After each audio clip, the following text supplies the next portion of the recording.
Mais dites-moi, comment les vers de terre réussissent à respirer, puisqu'elles n'ont pas de poumons, ou les vers de terre n'ont pas de poumons. Alors, comment se fait-il que les vers de terre réussissent à respirer? C'est ce que nous allons voir aujourd'hui sur notre chaîne Science et Culture TV. Alors, il faut savoir que la peau des vers de terre est fine et humide.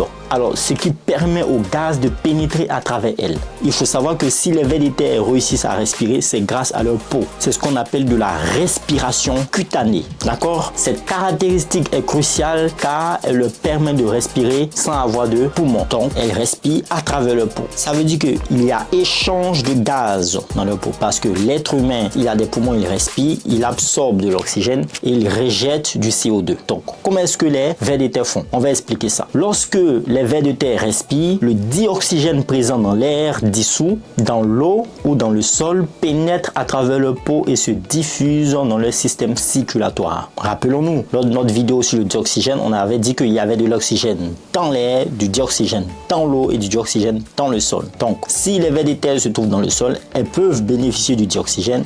Dans l'eau, elles peuvent bénéficier du dioxygène et si elles sont en contact de l'atmosphère de l'air, elles peuvent aussi bénéficier du dioxygène parce que leur peau sera en contact avec le milieu concerné. De même, le dioxygène, le CO2, produit lors de la respiration cellulaire est libéré du système circulatoire et est diffusé à travers la peau vers l'extérieur. Il y a un échange. La peau reçoit ou absorbe de l'odeur du dioxygène et ça entre dans le sang, dans le système circulatoire. Ensuite, le système circulatoire rejette du CO2 qui ressort par la peau et va dans le milieu concerné. Ça, c'est l'échange de gaz. On va parler maintenant de l'humidité. Qu'est-ce que l'humidité joue? Il faut savoir que l'humidité est essentielle pour ce processus. Dans quel sens? Elle maintient la peau du ver de terre suffisamment humide pour que l'échange de gaz puisse avoir lieu. Si la peau devient trop sèche, le ver de terre peut avoir du mal à respirer. Oui, normal. On va parler maintenant de la surface d'échange. Il faut savoir que la surface de la peau du ver de terre constitue la principale zone d'échange de gaz. Plus la surface est grande, plus l'animal peut respirer efficacement. Et moins la surface est grande, et moins l'animal peut respirer efficacement. C'est pourquoi les vers de terre ont une surface corporelle relativement grande par rapport à leur taille. Donc, il y a plus de peau que